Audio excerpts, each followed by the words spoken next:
Buenos días, bienvenidos nuevamente a una sesión más de este seminario de presentación de la teoría de conjuntos.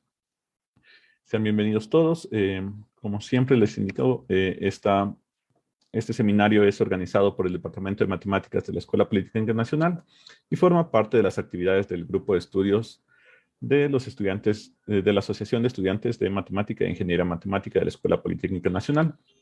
Esta semana vamos a ver un poco sobre el axioma de elección, que en mi parecer es uno de los axiomas más bonitos de la teoría de conjuntos. Entonces le doy la bienvenida a Juan Carlos, que nos dará la exposición de esta semana. Hola, Juan Carlos. Buenos días con todos, con todas. Gracias, Andrés. ¿Cómo estás? Bien, vamos a avanzar en el estudio o en esta exploración de los fundamentos de la matemática con la comprensión del concepto articulador, que es el concepto de conjunto. Las últimas sesiones, la última sesión sobre todo, Andrés presentó el tema del producto de una familia de clases indexadas. Entre otras cosas, este concepto nos permite generalizar la noción de par ordenado, eh, para no, o esta técnica de generalización nos evita el mirar casos particulares, el pensar en 2, 3, un número finito y otras dificultades técnicas que aparecen desde esa perspectiva. Bien, sin embargo, o bueno, más que sin embargo, este concepto viene acompañado de una característica bastante importante, y es que está relacionado justamente con el axioma de elección, como este axioma del que mencionó Andrés, un axioma que ha dado más de un dolor de cabeza a la comunidad de matemáticas desde que fue identificado a principios del siglo XX. El, el hecho de que es un axioma y si podríamos prescindir de él o no, fue una cuestión planteada y resuelta en el siglo XX precisamente, en donde dos grandes matemáticos, Carl Gödel y Paul Bernays, probaron su independencia. Es decir, probaron que si el axioma de elección, que podíamos prescindir, no, mejor dicho, que el axioma de elección es independiente de los otros axiomas, es decir, que no lo podemos deducir ni a él ni a su negación. Esto trae una cola bastante grande, y a inicios del siglo XX y también mucho después, pero sobre todo ahí, se publicaron muchas investigaciones en las que un determinado teorema que se podía deducir generalmente mucho más fácilmente usando el axioma de elección, mostrar una demostración en la que no aparezca o no se requiera de este axioma. En otros casos, se ha probado la imposibilidad de deducir un determinado teorema sin el axioma de elección. Hoy vamos a topar de refilón una idea al respecto, y más adelante tendremos la oportunidad de profundizar en ello. Bien, para juntar las dos cuestiones que hemos venido estudiando, vamos a, perdón un momentico, ya. Vamos a conocer un poco más esta idea de las potencias. Andrés, no sé si me corriges, ¿se definió o no la sesión anterior esta clase? De pasadita nomás, hice mención. Ya, perfecto. Entonces vamos a indagar un poco más en ello. la relación entre partes de un conjunto, las potencias de conjuntos del axioma de reemplazamiento es bastante fundamental, por lo que vamos a ampliar un poquito más en este sentido. Bien, el concepto de potencia de una clase puede resultarnos un tanto, no chocante, pero sí nos preguntamos por qué usar esta notación de potencias y hablar de la potencia B de la clase A como la clase de todas las funciones de B en A. ¿En qué relación está esta idea que tenemos de potencia, de elevar un número a otro número con las clases? Bien, de la misma manera como eh, pasa con este concepto de NUPLA ordenada, que en la matemática cotidiana no le concebimos como una función, una herramienta poderosa para una definición precisa y productiva es la de función. Veamos que la noción de potencia también se corresponde o puede servir esta noción de función para entender la potencia de los números. La definición dice que la potencia B de A es la clase de todas las funciones de B en A. Veamos algunos ejemplos sencillos para entender este concepto. Tomemos, por ejemplo, lo que ya hemos venido haciendo en otras ocasiones. Definamos la clase 0 o el número 0 como el conjunto o la clase vacía, la clase 1 o el número 1 como el unitario de 0, la clase 2 como el par desordenado de 0 y 1, y la clase 3 como la unión de 2 y el unitario de 2, que usando una notación que no hemos definido de manera precisa, sería la clase que tiene los elementos de 2 y el 2. Entonces, esta sería la clase 3. Entonces, nos podemos preguntar, por ejemplo, ¿cuál es la clase, la potencia 0 de 2? Bien, por definición, esta clase es la clase de todos los conjuntos de X que son funciones de B0 en 2. Y ya vimos que la única clase que tiene esta propiedad en el dominio 0 es la clase vacía. Por tanto, es el conjunto vacío y por tanto tenemos que la potencia 0 de 2 es el unitario del vacío, es decir, de 0, y es decir, es 1. Bastante consistente con la notación o con el concepto de potencia entre números naturales, por ejemplo, de que la potencia 0 de 2 es 1. Veamos un segundo ejemplo, veamos la potencia 1 de 2. Entonces, por definición, es el conjunto de todos los x, tales que x es una función de 1 en 2. Bien, es muy fácil ver cuáles son todos los elementos de esta clase. Primero, voy a poner así. Obviamente, x es una clase, un conjunto de pares ordenados. Como el dominio de x es 1 y 1 tiene un solo elemento, estas clases van a tener un solo par ordenado cuya primera componente tiene que ser obligatoriamente el elemento de 1, que es 0. 2 tiene dos elementos, el 0 y el 1, entonces solo hay dos posibilidades. Una función va a ser la función que a 0 le corresponde 0 y la otra función que a 0 le corresponde 1. Y no hay más funciones que podamos establecer entre 1 y 2. Bien, entonces esta es la clase de potencia 1 de 2. Ya no aparece. Si hubiéramos seguido con la similitud, con los números naturales, por ejemplo, hubiéramos esperado que sea igual a 2. Pero obviamente esto no es 2. Sin embargo, siguiendo con el rol que tienen las funciones, hay una biyección entre esta clase y 2 muy, muy obvia, ¿no? La biyección, usando del lenguaje, sería esta, ¿no? que a esta función le corresponde el 0, a esta función le corresponde el 1.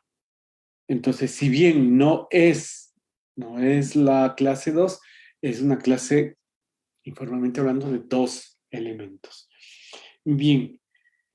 Y así creo que podemos o vislumbramos el hecho que la potencia de 2 de 2 sea una clase de 4 funciones. La potencia de 3 en 2 esperaríamos que sea una clase de 8 funciones, etc.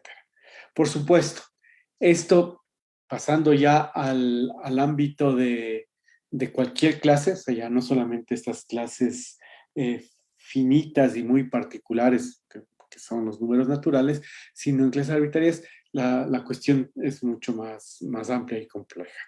Y precisamente uno de los resultados importantes en términos de potencias es este que estamos leyendo aquí.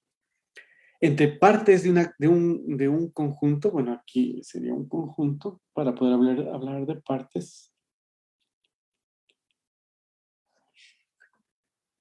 La correspondencia entre partes y la potencia A de 2.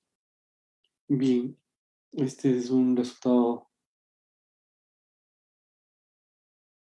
que, por ejemplo, lo tenemos también en la matemática cotidiana. Cuando tenemos un conjunto de n elementos, partes de ese conjunto tiene 2 elevado a la n. Tiene 2 a la n elementos. Bien, no es coincidencia precisamente entre esto, ¿no? Entonces, partes de A, recordemos que es la clase de todos los subconjuntos de A, ¿no? Y la potencia A de 2, la clase de todos los conjuntos que son funciones de A en 2. Entonces, no, digamos, aunque no es así obvio, pero no es difícil ver que hay una biyección entre esta clase, entre estas dos clases. Y lo podemos ver de esta manera. Tomemos un Z elemento de partes de A. Es decir, tomemos un subconjunto de A. ¿Cuál sería la función en la potencia A de 2 que le puede representar a este Z? Voy a llamarle phi a esta función, a la que vamos a definir. Entonces, precisamente habíamos visto un ejemplo cuando hablábamos de las funciones, de una función que caracteriza los elementos de un conjunto. Es decir, distingue a los elementos de un conjunto de cualquier otro conjunto, ¿no? Esa es precisamente la función característica. Entonces, por ejemplo, una buena idea es esta. La función que a cada subclase de subconjunto de A le corresponde la función característica de Z. Bien, es bastante fácil ver que esto es una función y vamos a probar que es biyectiva, precisamente. Probemos primero que es inyectiva. Bien. Entonces vamos a tomar dos elementos del dominio, U en partes de A y B en partes de B, tales que sus imágenes respecto de la función phi sean iguales. Lo que lo que debemos probar para ver que la función es inyectiva es que las clases U y B son iguales. Bien. Es decir, vamos a probar que para todo X, voy a poner formalmente para abreviar, X pertenece a U, perdón, la doble implicación.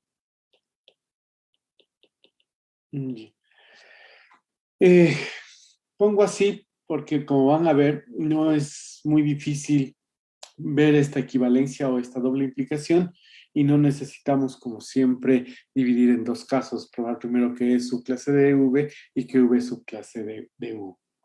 Bien, no es muy difícil esto. Podemos ver que de esta hipótesis, ¿no?, por la definición de phi, tenemos que la función característica de U es igual a la función característica de V, ¿no? Entonces, es de esta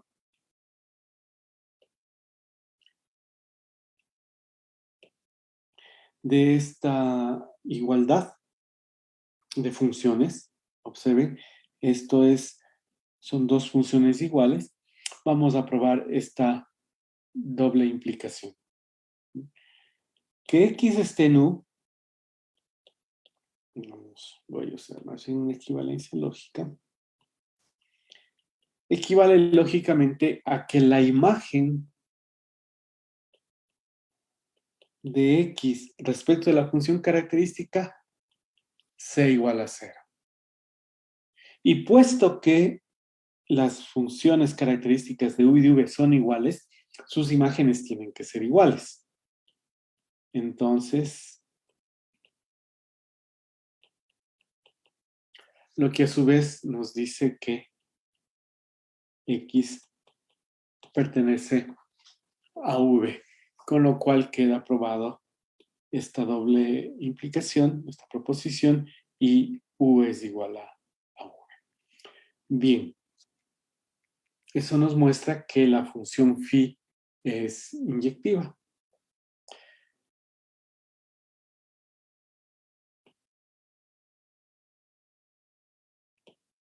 Ahora veamos que phi es sobreyectiva.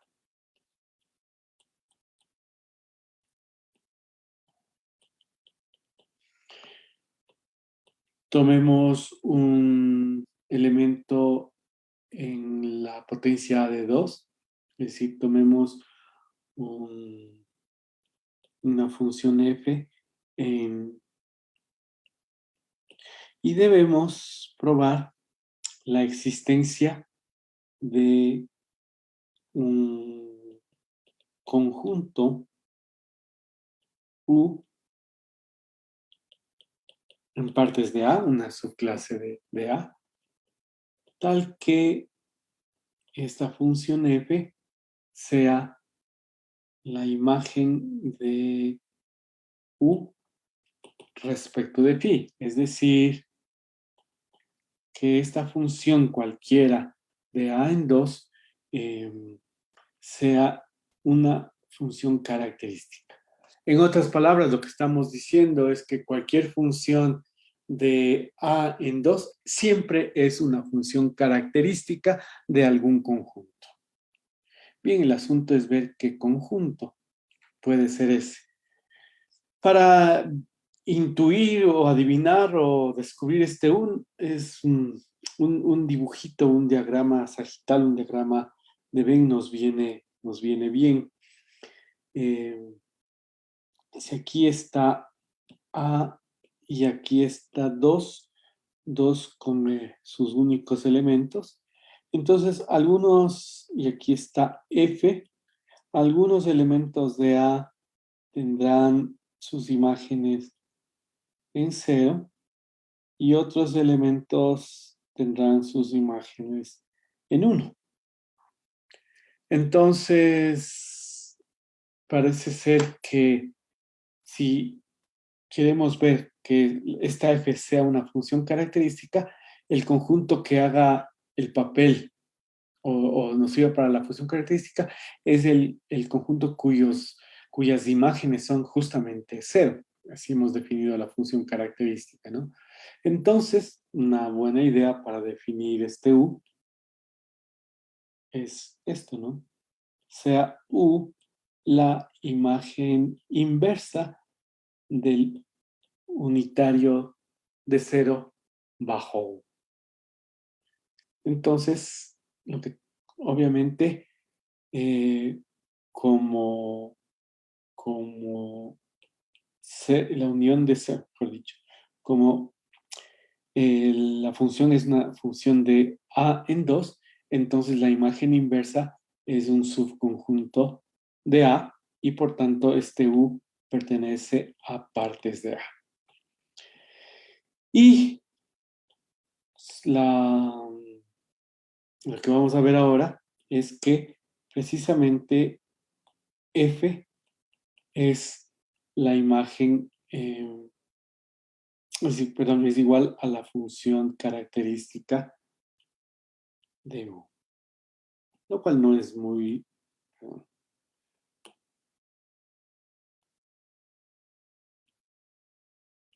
no es muy difícil de ver, ¿no?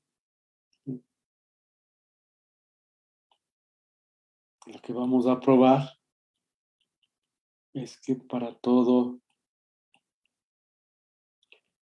X en A, la imagen de X respecto de F es igual.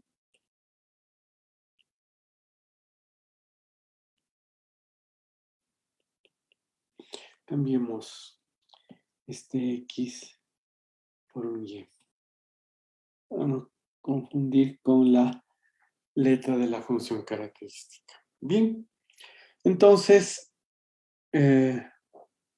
mirar esto por la definición de U no es muy difícil. Tenemos dos opciones. Si Y está en U, entonces tenemos que la imagen de Y respecto a la característica es 0, ¿no?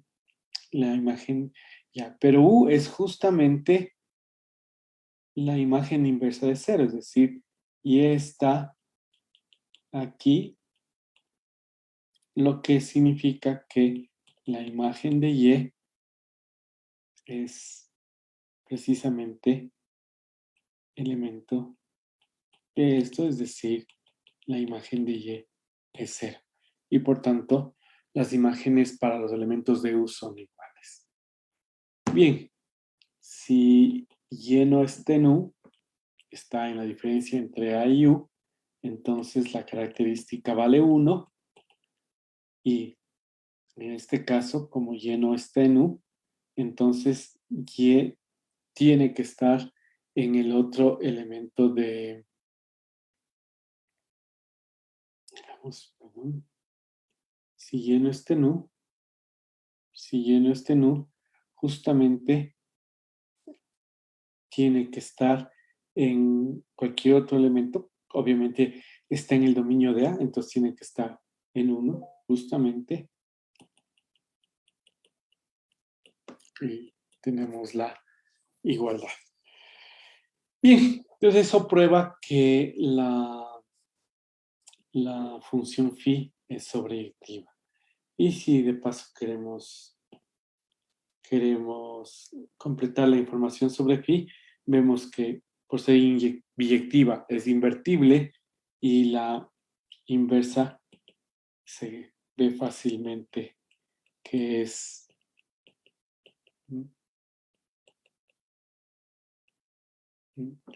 la función f, el conjunto va a ser precisamente este, ¿no? Eso. Bueno. Bien, ya se tendrá la oportunidad de ver más implicaciones de este teorema. Avancemos. Ahora volvamos a la clase producto.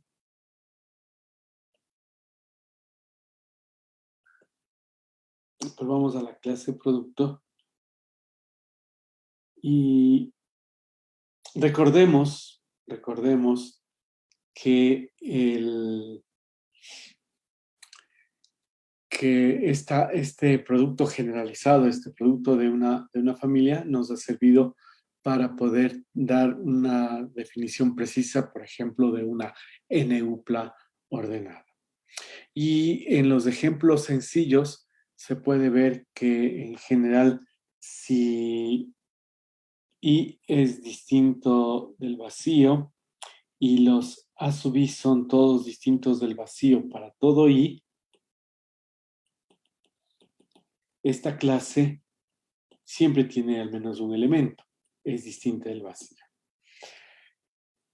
La cuestión es si hay alguna situación o si siempre puede ser distinta del vacío, si siempre es distinta del vacío. Entonces, resulta que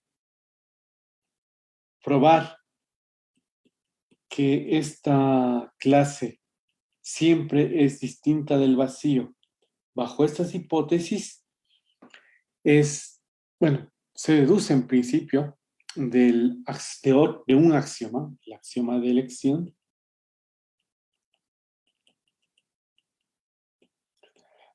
y es más, es equivalente. Es decir, este axioma que no solamente caracteriza a este producto, sino a una gran cantidad de conceptos fundamentales de la matemática, el, es equivalente a esto. Hoy día vamos a ver, y quedará planteado para ustedes, un ejercicio no muy complicado, vamos a ver la implicación del axioma de elección y la no vaciedad de esta clase. La importancia de este axioma radica en que hay una gran cantidad de conceptos fundamentales. El grueso de la matemática cotidiana depende o se desarrolla de teoremas que no pueden obtenerse sin el axioma de elección. Como les decía les dije hace un momento, en algunos casos podemos obviar el axioma de elección y obtener demostraciones casi siempre más complejas, pero en otros casos simplemente no podemos. Si no admitimos el axioma de elección, entonces la matemática que conocemos estaría sin o perdería una parte fundamental de sus herramientas. ¿Por qué el lío? ¿Por qué tanto barullo con el axioma de elección?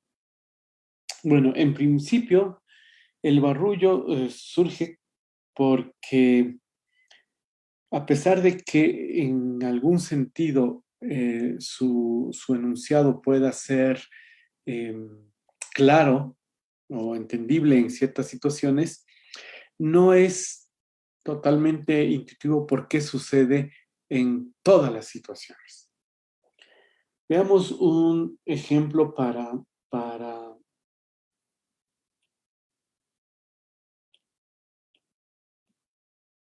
ilustrar la situación.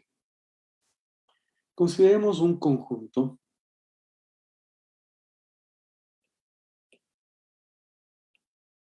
elemental.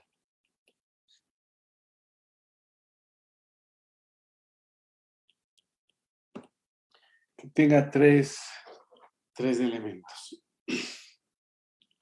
Bien. Para avanzar, podemos hacer unas otras cosas, pero para avanzar, consideremos partes de A. Las partes de A tiene, aparte del vacío y aparte de A mismo, tiene el unitario de 0, el unitario de 1, el unitario de 2, los pares ordenados de 0 y 1, de 0 y 2, de 1 y 2. Estos son sus elementos.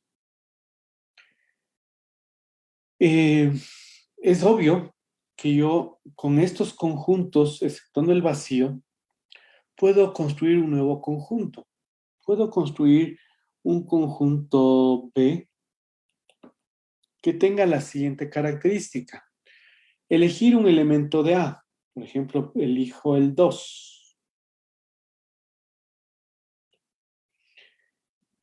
Elegir de este, no me queda más que elegir el 0, de este el 1, de este el 2, de aquí puedo elegir el 1 que ya está, etcétera. De aquí puedo elegir el 2 que ya está, por ejemplo, y así. Esta acción de construir nuevo conjunto a partir de estos conjuntos, que es bastante obvia, bastante clara, se convierte en un problema más complejo cuando ya no tenemos un conjunto como este finito, sino cuando tenemos infinitos elementos o es un conjunto que incluso es más que infinito, como los conjuntos que esta teoría nos permite construir. Entonces la pregunta es, si tengo una clase, por ejemplo, A, tengo una clase A, cuyos elementos, por ejemplo, todos son disjuntos.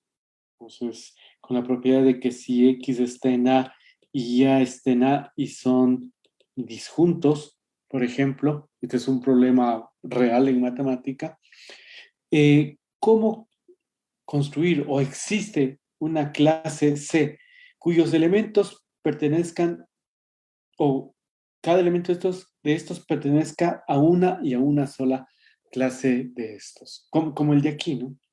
Pero incluso aquí disjuntos. Bien, este proceso de elegir o de seleccionar, como ya han visto ustedes, que suele suceder, lo podemos representar a través de las funciones. Es decir, ¿cómo definiríamos la selección? ¿Cómo podemos hablar de selección? Y simplemente usando el concepto de función. Por ejemplo, aquí podríamos definir una función R en donde va a tener la siguiente característica. Toma cada uno de estos conjuntos, esta función, y le corresponde un elemento de este conjunto. Entonces, por ejemplo, sería la función que toma A, por ejemplo, en el ejercicio anterior, así. A este, por ejemplo, esto, y así vamos más acá.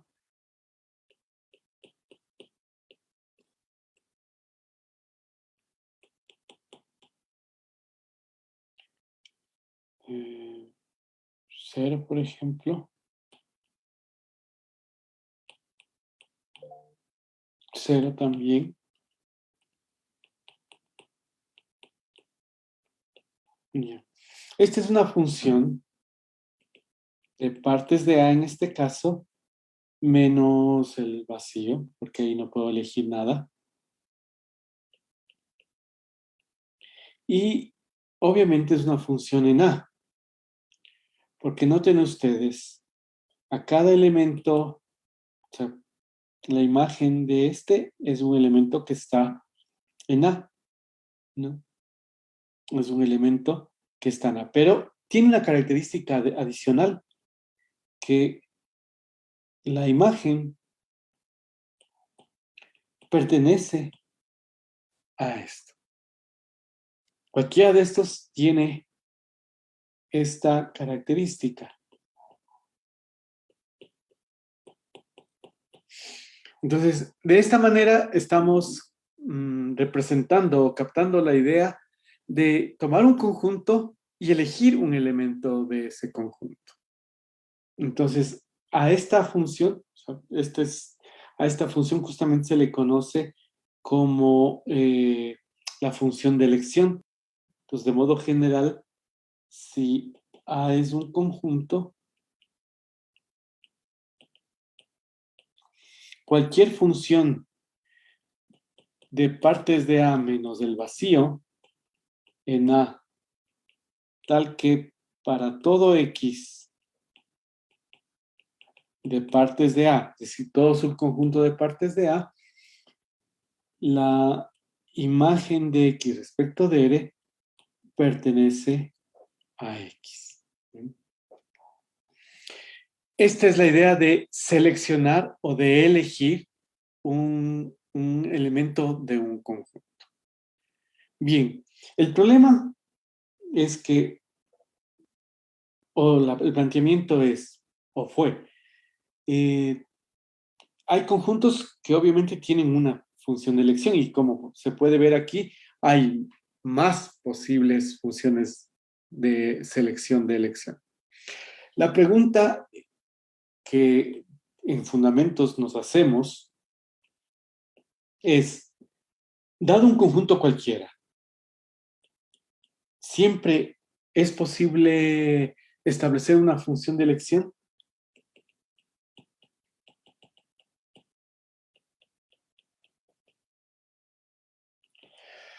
Y la respuesta es, en una teoría axiomática, se puede deducir la existencia de una función de elección de los axiomas que ya han estado previamente establecidos. Si podemos deducir, obviamente, este es un teorema y el asunto queda resuelto.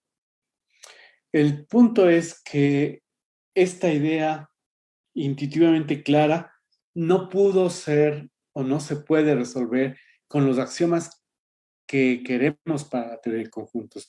Los que Cantor en su mayoría los postuló o los primeros matemáticos que formularon una teoría axiomática sobre la teoría de conjuntos. No se puede deducir, precisamente. Entonces, y de hecho, eso es la situación del axioma de elección. Si queremos la matemática que tenemos con esos axiomas, entonces esta proposición, la existencia de esta función de elección, solamente puede establecerse como un axioma. No la podemos deducir. Y por eso podríamos elegir tener una teoría de conjuntos con o sin el axioma de elección. El precio sin el axioma de elección es muy costoso y por eso,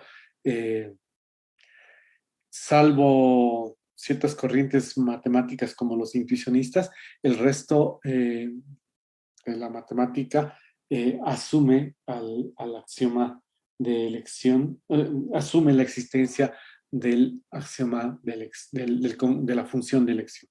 Entonces, una versión del axioma de elección es precisamente esta, ¿no? Es todo conjunto tiene una función de elección. Asumimos eso, no lo podemos deducir de otros axiomas y, y con ello digamos, introducimos mucha potencia en la matemática. Resultados bastante importantes van a poder deducirse con ayuda de este axioma. En este curso introductorio, en este seminario, bueno, vamos a ver algunas cosas. Ahora, veamos si nos queda un poco de tiempo para hacer todo, pero les cuento básicamente las cosas que puede hacerse, dos de las cosas que se puede hacer con el axioma de elección. La primera, la que ya les había mencionado. Si I es un conjunto distinto del vacío, y para todo J en I, A sub J también es distinto del vacío, entonces siempre el producto generalizado es distinto del vacío. Siempre. Otro resultado a propósito de funciones y de inyectividad es el siguiente. Habíamos hablado, y en general se muestra que la biyectividad o la inversibilidad de funciones se puede establecer de algunas maneras, ¿no? Una de ellas es que una función de B es biyectiva, es invertible si es biyectiva. Otra, bastante usada, es el hecho de que f, una función de A en B, es invertible si solo si existe una función g de B en A, tal que la composición de f y g y la composición de g y f son las correspondientes identidades. Bien. De esta manera se caracteriza la invertibilidad y por tanto también la biyectividad. Una función es biyectiva si existe una función g que satisfaga con estas condiciones. Bien, con ayuda de esto se puede caracterizar también solo la inyectividad y solo la sobreyectividad.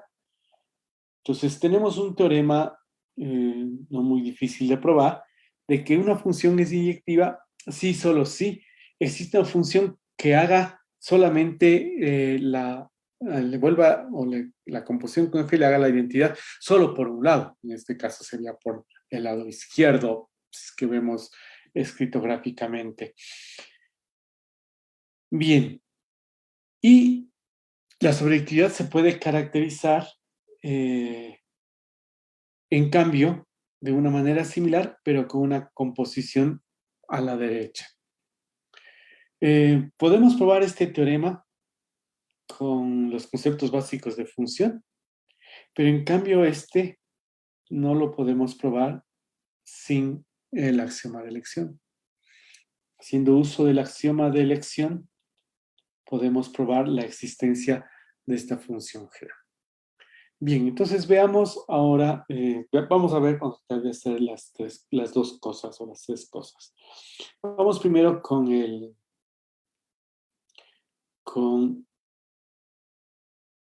el producto generalizado. Entonces, recordemos, es la clase de todos los conjuntos de X, tales que X es una función de Y en la unión de la familia, y para todo J,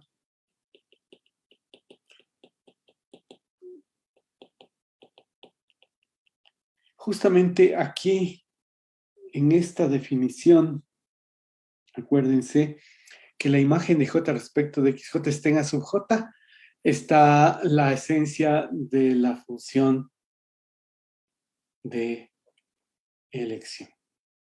Entonces, la idea, el propósito es probar que esta clase es distinta de la clase vacía. Y por tanto, lo que tenemos que probar es cómo construir una función A de I en esta unión, ¿no? Entonces queremos probar la existencia de una función I de I que cumpla con esto, ¿no? Que para todo I, A de I pertenezca al A sub I correspondiente.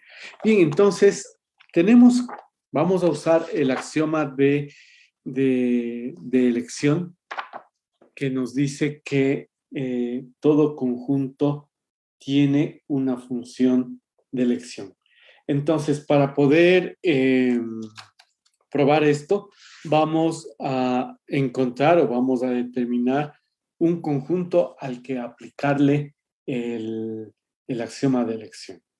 Bien, este conjunto es bastante claro que tiene que ser la unión de los A sub I.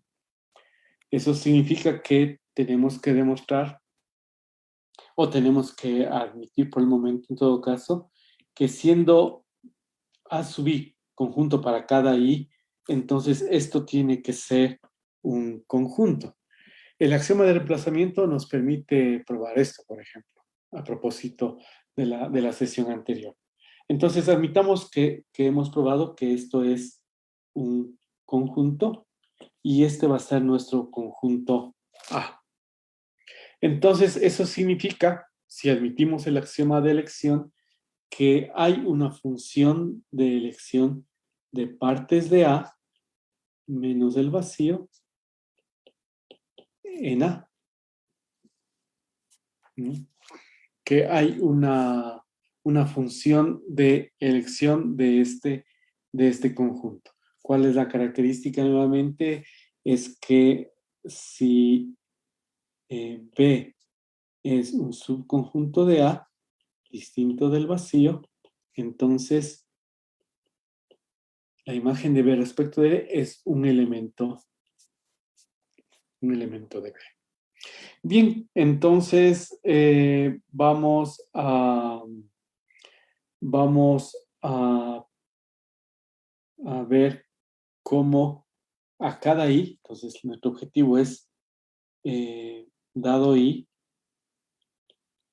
en I, como de encontrar esta función A. O sea, ¿cuál es la imagen para este I? Entonces es bastante sencillo, ¿no? Dado el I, sabemos por hipótesis que A sub I es distinto de la clase vacía y A sub I es subclase de A, de la unión. Entonces, la función de elección nos dice que la imagen de A sub I respecto de R es elemento de A sub I. Por tanto, ya podemos definir la función A de I en la unión de los A sub I, tal que a cada I le corresponde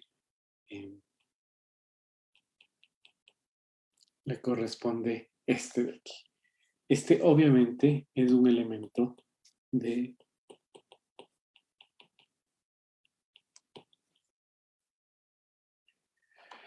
bien, entonces, digamos, con la aceptación de la existencia de la función de elección, es bastante sencillo probar que esta clase es distinta de la clase vacía.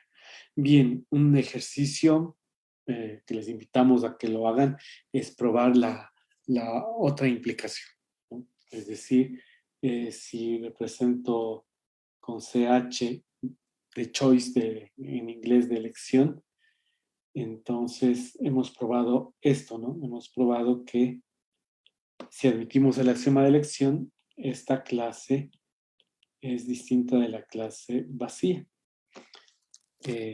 Un ejercicio no muy difícil es probar que si esta clase es vacía, todo conjunto tiene una función de elección. Bien. Veamos el segundo problema. ¿Sí?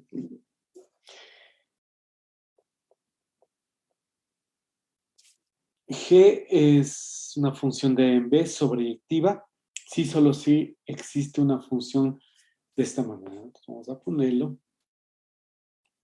Entonces, sea G, sea F, una función de A en B sobreyectiva.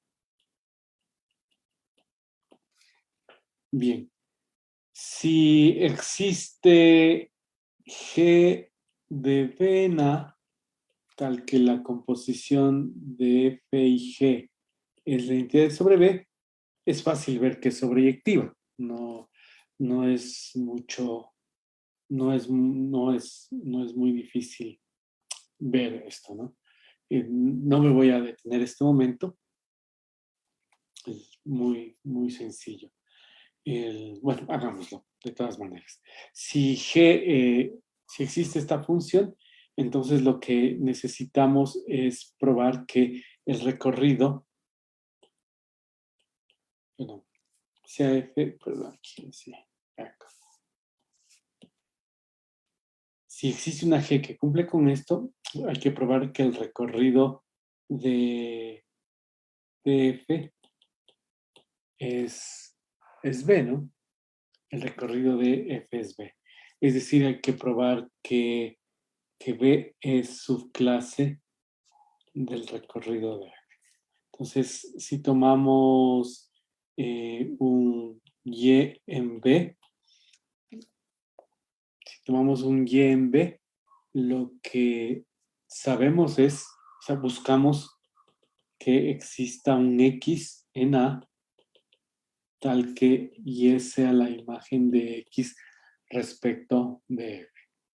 Bien, lo que podemos hacer es justamente aprovechar esta hipótesis, ¿no? Como hay esta función Y, esta función G, lo que hace esta G es, como Y está en B, entonces la composición de la imagen de Y respecto es esto, ¿no? Es Y.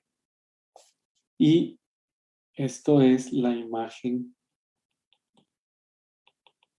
Entonces, este es el X buscado, ¿no? Porque G es función de B en A, entonces la imagen de Y respecto de G está en A y es el X buscado, que nos da justamente que Y es la imagen de X respecto a B. Bien, el recíproco es justamente el más complicado, es probar la existencia de esa función g. Entonces, tenemos como hipótesis que f es una función de a en b sobreyectiva, es decir, tal que el recorrido de f es precisamente b. Y lo que queremos ver es cómo construir la función g de v en a. Es decir, y que nos dé además la composición igual a la identidad. Es decir, tomando un y en b, ¿quién va a ser el elemento que le corresponderá? Obviamente, como vamos a aplicar el axioma de elección, tenemos que de alguna manera relacionar partes de un conjunto, ¿no? Partes de un conjunto para poder aplicar el axioma de elección. Y como quiero un elemento en A, entonces es bastante claro que tendré que ver partes de A. Bien, entonces en partes de A, lo que vamos a hacer es lo siguiente. Tenemos y a partir de Y tenemos el unitario de y podemos hablar, como Y es subclase de B, entonces podemos hablar de la imagen inversa del unitario de Y. Entonces, como A es un conjunto, existe la función de elección de A, es decir, esta función, ¿no? Tal que R de U pertenece a U para todo U subconjunto de A distinto del vacío. Entonces, tenemos que este es un elemento, o es un subconjunto de A y por tanto es un elemento de partes de A. Como F es sobreyectiva, este conjunto tiene que ser distinto del vacío, porque al ser sobreyectiva hay al menos un elemento que es cuya imagen es Y. Entonces la imagen inversa del unitario de Y tiene que ser distinto del vacío. Eso significa entonces que la imagen de este conjunto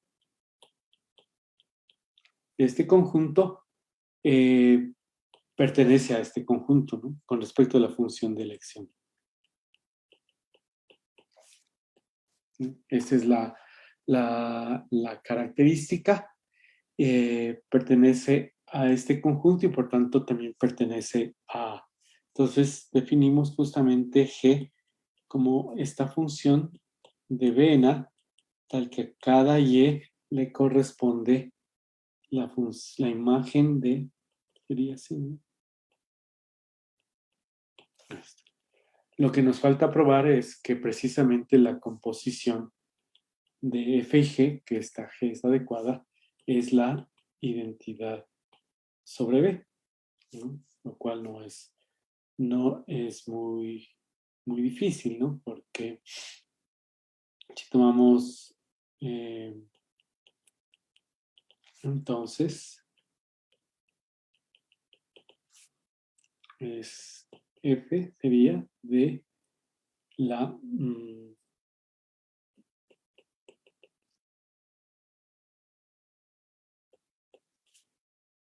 ¿ya? Y a ver, vamos a hacer una cosa aquí. ¿Ya? Si X está en B, entonces sí, perdón.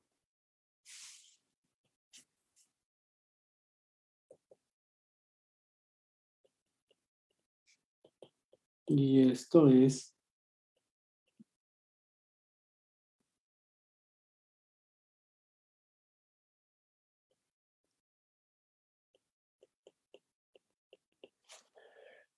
y ya.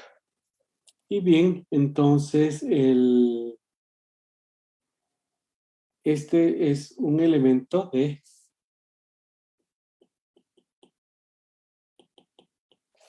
aquí, ¿no? Esto de aquí.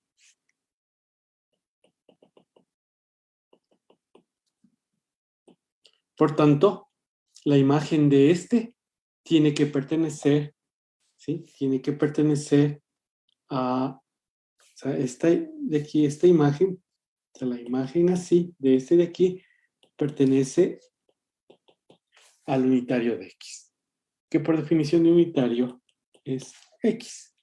Eso. Bien, y con esto queda establecida la existencia de esta G buscada. Bien, bueno, este es un pequeño ejemplo o pequeños ejemplos digamos, entre hacer la matemática cotidiana y los fundamentos de la matemática. Aquí digamos, no hemos respondido a las preguntas porque una pregunta importante es, ¿y cómo sabemos que no podemos utilizar el axioma de elección? ¿Cómo no sabemos si podemos o no construir una función G con estas características que no requiera del axioma de elección? Esa es una de las preguntas que los fundamentos de la matemática se formula e intenta responder. Pero bueno, en esta sesión hemos querido ilustrarles algunas cuestiones, como son estas preguntas de los fundamentos, introducirles uno de los axiomas fundamentales de la matemática y comparto con Andrés uno de los más bonitos, a veces frustrantes axiomas de la matemática. Y una vez más, no dejar de insistir en la importancia desde la formación de ustedes como matemáticos en la comprensión de los fundamentos, en particular del concepto de conjunto. Andrés. Y Juan Carlos. Muy interesante la parte de la axioma de elección, pero sí me gustaría hacer unas precisiones. Un ratito. ¿Podrías dejar de compartir, Juan Carlos, para compartir la mía? Claro.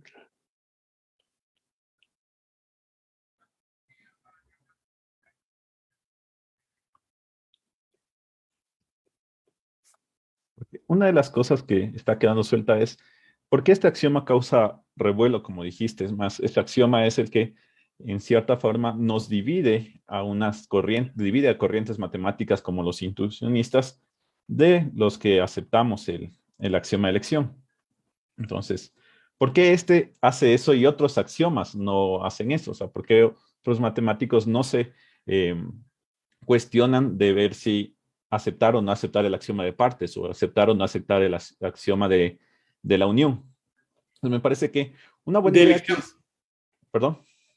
¿De elección o de la unión? No, de la unión. O sea, ¿por qué no otros matemáticos no dicen ese es el que no voy a aceptar o el de partes es el que no voy a aceptar? ¿Y por qué sí hay un debate con respecto al axioma de elección? ¿Ya? Primero, como habíamos dicho inicialmente, los axiomas, muchos libros que están errados de geometría, podríamos ver, dicen que un axioma es una verdad evidente, ¿verdad? Sí. Pero como no son verdades evidentes, son verdades que las aceptamos, ¿ya? Y bueno, de ahí queda en nosotros por qué las aceptamos, tal vez porque nos agradan, porque nos gustan, porque nos parecen evidentes y a veces en un punto sí se les empieza a aceptar porque parece algo natural en la matemática para seguir avanzando. Y parecería natural que podamos elegir, ¿sí? Que tal como dijo Juan Carlos, tenemos una colección de conjuntos, ¿sí? Que nosotros tenemos una colección de conjuntos.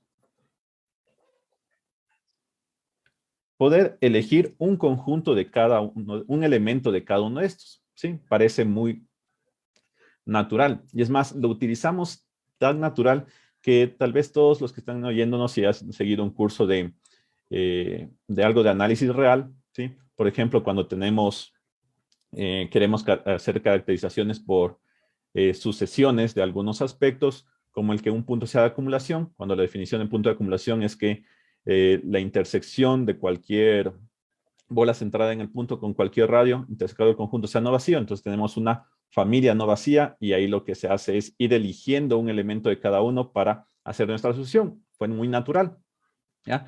Y no nos dimos cuenta de que en sí, para hacer eso, se necesita el axioma de elección, es necesario, ¿ya? Entonces, si es tan natural y lo utilizamos tan a menudo, ¿por qué algunos matemáticos no lo aceptan o por qué se vuelve tan interesante? Bueno, eso podemos responderlo y con algo que pusieron Cristian en los comentarios, ¿sí? Que este axioma es equivalente a, bueno, que vimos que el producto generalizado sea no vacío, o también con otros axiomas que no perdón, teoremas que no los vamos a ver, que los vamos a ver más adelante, como el axioma, perdón, el teorema del buen orden, ¿sí? Son equivalentes. Y el teorema del buen orden se sale mucho de la intuición, ¿ya? El teorema del buen orden dice que todo conjunto puede ser buen ordenado, ya veremos eso, pero en breves palabras es que todo conjunto en una relación de orden siempre puede extraer el mínimo. Por ejemplo, los reales no, con su orden habitual no es bien ordenado porque algunos conjuntos no tienen el mínimo. Entonces, ¿de qué forma yo puedo moverles a los reales, manipularles, ordenarles para que todo conjunto siempre tenga un mínimo? Eso se va fuera de la intuición, ya no es algo, digamos, natural, algo que me parezca una verdad evidente, entre comillas, ¿sí? Por ese tipo de cosas, este axioma se vuelve tan interesante, o nos parece a nosotros tan interesantes, porque es equivalente a cosas que se van fuera de nuestra intuición o tiene consecuencias que también se van fuera de nuestra intuición, como la paradoja, que no es paradoja, pero el teorema de Banach-Starsky, que nos dice igual que podemos tener una esfera, ¿ya? Y esta esfera dividirla en 7 fragmentos, reacomodar esos fragmentos, coger 3, unirlos por acá, coger 4, unirlos por acá, y tener 2 esferas del volumen, cada una igual a la original, es decir, duplicamos el volumen, ¿ya? Entonces tiene este tipo de implicaciones y eso es lo que le hace interesante al axioma de elección y que hace que algunos matemáticos, que existe una corriente de matemáticos que estén un poco en contra o que no lo acepten. Y para los que lo aceptamos, llega la pregunta siempre de, ya bueno, utilicé el axioma de elección para eso, o buscar en las demostraciones que no nos damos cuenta, buscar dónde está escondido el axioma de elección. Y una vez que lo encontramos dónde está escondido, la siguiente pregunta es, ¿puedo demostrar lo mismo sin el axioma de elección? ¿Ya? Buscar una demostración. Y la otra, si es que no puedo demostrar, ¿es equivalente al axioma de elección? ¿Es equivalente a qué cosas? Y buscar este tipo de propiedades. Eso también es una rama de la que vemos en los fundamentos de la matemática.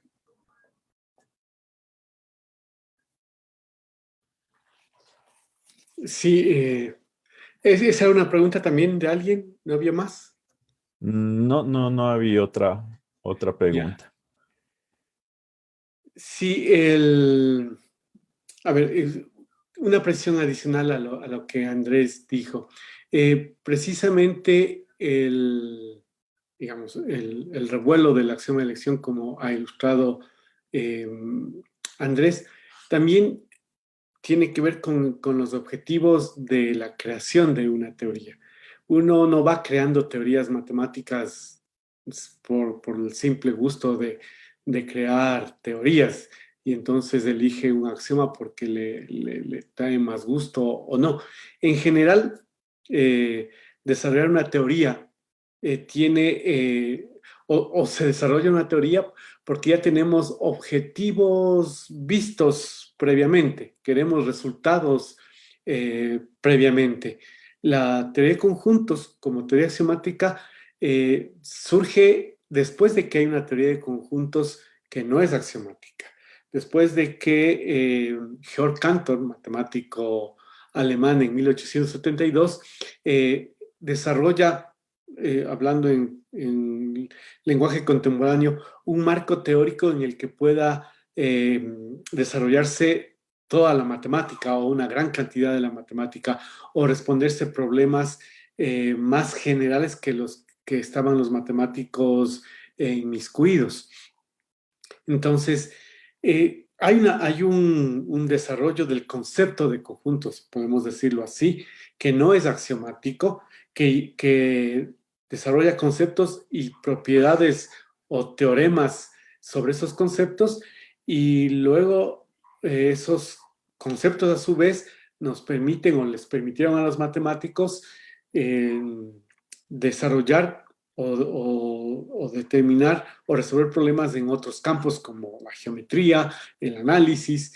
Y entonces, cuando viene la crisis de los fundamentos a inicios del siglo XX, entonces la idea es que, digamos, cómo fundamentar, cómo sentar los principios mínimos que puedan permitir construir toda la matemática.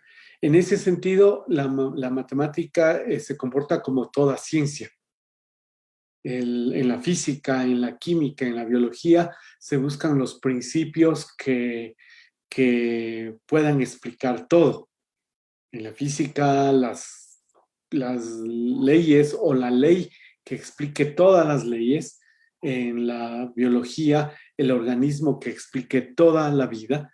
De una u otra manera, la matemática conocida buscó encontrar los principios, los teoremas que expliquen toda la matemática. Y como ocurre en las otras ciencias, la matemática nos sorprende porque se desborda más allá de lo que esperábamos. Y como dijo Andrés, el problema del axioma de elección no está solamente en que sí responde a muchas de las preguntas, sino que nos plantea problemas que aparentemente son o falsos o incorrectos o paradójicos, o nos dice cosas de las que no tenemos una idea intuitiva. Pero bueno, esos son los fundamentos, esa es digamos, la belleza, o vemos es en eso la belleza de las matemáticas. No sé, Andrés. Sí, una cosa más para acabar con lo que los últimos teoremas que demostraste. Ahí también me gustaría indicarles una parte intuitiva de la demostración que hicimos con miras a la respuesta que quedó pendiente la anterior semana, ¿no? Bueno, si lo vemos de una manera intuitiva, lo de las funciones, que para la equivalencia que tenía de funciones inyectiva con tener una inversa a un lado, ¿no es cierto? Y que sobreyectiva también tener una inversa a otro lado, le podemos ver la idea intuitiva de la siguiente manera. Si tenemos dos conjuntos, ¿sí? Bueno, podemos ir por la idea de un diagrama sagital para representar la función. Entonces, si tenemos una función inyectiva de esta manera, ¿sí? Básicamente, encontrar su, entre comillas, inversa, sería buscar los caminos por los cuales me regreso, ¿sí? ¿Ya? Para una función inyectiva de esta manera, es fácil ver cuál es el camino por el cual me regreso. Entonces, simplemente es irme por el camino contrario a la flecha que generé y únicamente tomaría como mi dominio esta parte de aquí. Es decir, tomaría como dominio el recorrido de la función original y ya tendría una función, ¿ya? Con esto se le ve muy simple y es la parte de la inyectividad. Y ahora, ¿qué pasa con la sobreyectividad? Sí, trato de hacer lo mismo. Yo tengo sobreyectividad. El problema ahí es, perdón.